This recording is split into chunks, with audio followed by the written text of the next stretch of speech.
तो बरतानिया के जो फॉरेन सेक्रेटरी हैं डेविड लैमे, वो जैसे ही उन्होंने हल्फ उठाया है और 2 दिन के दौरे पे आ रहे हैं, ये है भारत की वैल्यू। समझ नहीं आ रही।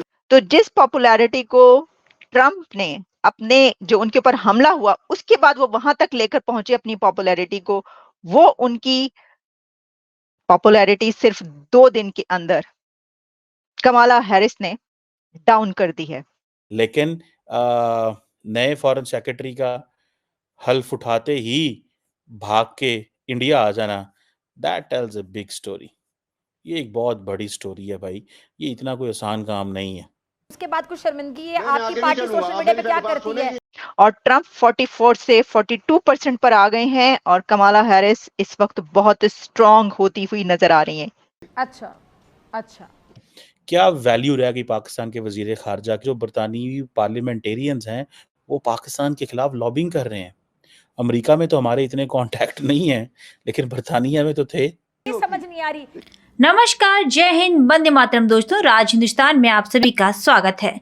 दोस्तों, अभी भी भारत और भारतीयों को खुश कर देने वाली खबर सामने आई है। जी हां दोस्तों, ब्रिटेन के नए विदेश मंत्री आज भारत आए हैं और इस खबर के बाद पड़ोसी पाकिस्तान की सरकार, सेना, मीडिया दहाड़े मारकर अपने ही सिर के बाल नोचती हुई देखी जा सकती है। दोस्तों, आज बुधवार को ब्रिटिश के नए विदेश मंत्री डेविड लेमी ने शपथ लेकर पहला दौरा यानी बुधवार को भारत का किया। भारत के इस 2 दिवसीय दौरे को लेकर पड़ोसी पाकिस्तान की नींद उड़ी हुई है, क्योंकि दुनिया भारत को पहली प्राथमिकता देती है और पाकिस्तान की तरफ कोई देखता तक नहीं है। ये है पाकिस्तान का असली दुखड़ा। आपको यहाँ बता दें कि मोदी की मंत्री निर्मला सीतारमण के बजट पेश करने के बाद ब्रिटेन की यह पहली यात्रा है। दोस्तों, ब्रिटेन के विदेश मंत्री लेमी और विदेश मंत्री एस जयशंकर के बीच शाम को व्यापक बातचीत होने की खबर है। कहा गया है कि लंबे समय से लंबित Bharat Britain free trade agreement और ब्रिटेन में खालिस्तान समर्थक तत्वों की गतिविधियों पर नई दिल्ली की चिंताओं पर चर्चा होने की उम्मीद है। इसके साथ ही दोनों देशों के बीच रूस यूक्रेन संघर्ष, मध्य पूर्व की स्थिति सहित गंभीर वैश्विक चुनौतियों पर भी विचार विमर्श करने की संभावना है, जिसको लेकर पड़ोसी पाकिस्तान की नींद और चैन उड़ती हुई देखी जा सकती है। दोस्तों, आज जैसे ही ब्रिटेन के विदेश मंत्री ने भारत में कदम रखा और पाकिस्तान की चीख पुकार मचने लगी। भारत का डंका दुनिया में बजते देख पाकिस्तानी मीडिया किस तरीके से रो रही, आइए आपको सुनवाते हैं। कि आज बरतानिया के फॉरेन सेक्रेटरी को हल्फ उठाते ही भारत का दौरा करना पड़ता है।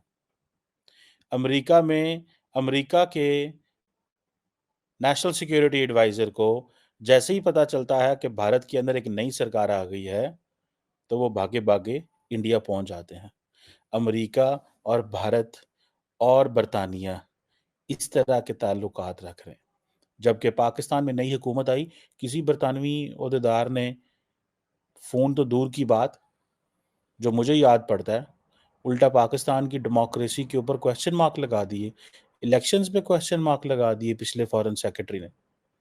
कई लोगों का तो कहना है कि ठीक ही जो है वो क्वेश्चन मार्क लगाए, बल्कि जब बरतानिया के फॉरेन सेक्रेटरी इंडिया पहुंच रहे हैं, जब बरतानिया के फॉरेन सेक्रेटरी इंडिया पहुंच रहे हैं, तो बरतानिया की पार्लियामेंट के लोग ये कह रहे हैं कि पाकिस्तान के अंदर जो इमरान खान की पार्टी है, उसके खिलाफ क्योंकि क्लैम्पडाउन हो रहा है, उसको दबाया जा रहा है, ख़त्म किया जा रहा है, तो हम इमरान खान की पार्टी के मसाइल को, इश्यूज़ को इंटरनेशनलाइज़ करने में और उनके ग्रीवेंसेस को इंटरनेशनली मशहूर करने में हम मदद करेंगे।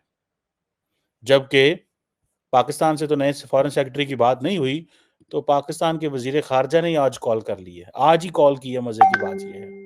आज ही कॉल की है और उनको मुबारकबाद दी है और कहा है जी कि हम नई बरतानिया की हुकूमत से करना चाहते हैं। ज़ाहिर बात है, लेबर की हुकूमत है, कंज़र्वेटिव, और वो सारे पहले इधर-उधर थे। बहरहाल the point here it is very significant. अब आप देखें कि वो भारत जो हर रोज कॉलोनियल सिंबल्स को खत्म कर रहा है, कॉलोनियल सिंबल्स को खत्म कर रहा है। अब देखें कि he is the first high level, ये ऑफिशियल विजिट है लेबर गवर्नमेंट का। जो नए प्राइम मिनिस्टर आए हैं केयर स्टार्मर, उनकी हुकूमत का ये पहला हाई लेवल विजिट है। वो भारत के नेशनल सिक्योरिटी एडवाइजर से भी मिलेंगे, वो सारी बात है, प्राइम मिनिस्टर को भी कॉल ऑन करेंगे और वो डॉक्टर जयशंकर से भी मिलेंगे। लेकिन जो सबसे इम्पोर्टेंट चीज़ है वो क्या होगी, वो एफटीए के ऊपर डिस्कशंस होंगी, हाउ टू जो कंक्लूड करना है फ्री ट्रेड एग्रीमेंट को।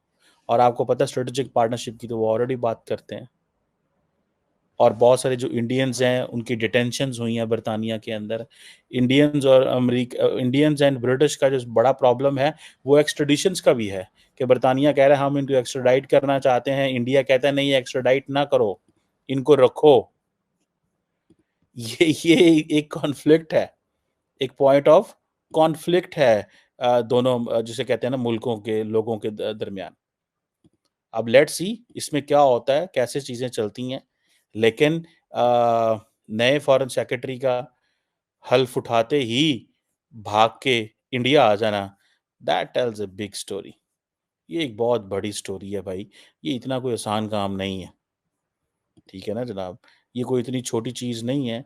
एक तरफ तो देखें जो अगर आप देखें कि एक तरफ तो क्वाड जो फॉरेन मिनिस्टर्स हैं, ठीक है जी, उनकी भी मीटिंग हो रही है, इसी हफ्ते सुना हो रही है, ठीक है। और आसियान जो है उनकी भी मीटिंग हो रही है। इंडियन फॉरेन मिनिस्टर का आप ज़रा ट्रिप चेक करें।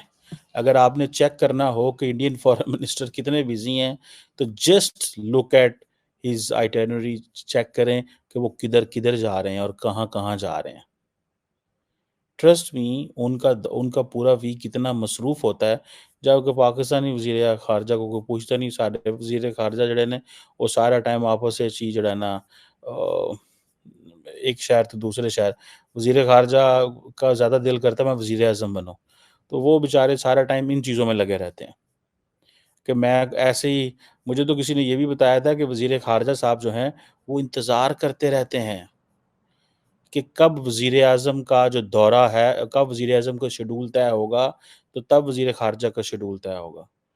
सो फॉरेन ऑफिस हमारा बेचारा जो है जिसे कहते हैं ना, वो इंतज़ार ही करता रहता है कि वज़ीर आज़म का क्या होता है, वज़ीर आज़म का क्या प्लान बनेगा। जो वज़ीर आज़म का प्लान बनेगा वो हमारे वज़ीर खारजा का प्लान बनेगा उसके बाद, क्योंकि उन्होंने हर चीज़ में तो हर जगह पे तो उन्होंने वज़ीर आज़म के साथ जाना होता है। सो ये एक तरफ पाकिस्तान को देखें, कितनी बदकिस्मती है कि पाकिस्तानी जो हैं, हमारे अपने पाकिस्तानी बरतानवी पार्लियामेंट को ये कह रहे हैं। क्या वैल्यू रह गई पाकिस्तान के वज़ीर खारजा के टेलीफ़ोन करने की? बेसिकली तो वज़ीर खारजा ने जो टेलीफ़ोन किया है, वो इसीलिए किया है कि जो बरतानवी पार्लियामेंटेरियंस हैं, वो पाकिस्तान के खिलाफ लॉबिंग कर रहे हैं। अमेरिका में तो हमारे इतने कॉन्टैक्ट नहीं हैं, लेकिन बरतानिया में तो थे।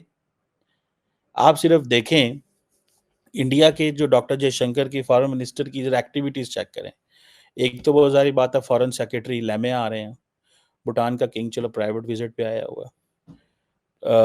दूसरी बात ये है कि जो मालदीव्स हो, फॉरेन मालदीव्स हो या बाकी जो खित्ते के ममालिक हैं, उन सब के साथ डॉक्टर जयशंकर की पिछले 1, 2, 3 हफ्ते में एंगेजमेंट्स ऑलरेडी रह चुकी हैं। लेकिन डॉक्टर जयशंकर क्वाड के फॉरेन मिनिस्टर्स को मिल रहा है, आसियान के फॉरेन मिनिस्टर्स को मिल रहा है, ब्रिटिश फॉरेन सेक्रेटरी को मिल रहा है। ये है शेड्यूल। और हमारे फॉरेन मिनिस्टर साहब का जो शेड्यूल है मुझे नहीं पता वो क्या है, लेकिन मुझे इतना पता है कि उन्होंने बरतानवी जो फॉरेन सेक्रेटरी को फ़ोन इसलिए किया है, उन्होंने कहा सर ये आपकी जो पार्लियामेंट है ये हमारे खिलाफ रेजोल्यूशन लेके आ रही है, हमारी हेल्प करें। This is what is basically the ultimate goal, उनका यही होगा और क्या होगा, और इसके अलावा कुछ नहीं है। दोस्तों, पाकिस्तानी मीडिया में जिस तरीके से भारत को लेकर हायतौ मची है और पाकि आवाम के साथ पाकिस्तानी मीडिया ही पाकिस्तान के कपड़े फाड़ रही है, उसको लेकर आपका क्या कहना है हमें कमेंट बॉक्स में जरूर बताएं। और खबर अच्छी लगे तो लाइक और शेयर करना ना भूलें। ऐसी तमाम खबरों से जुड़े रहने के लिए देखते रहें राज हिंदुस्तान।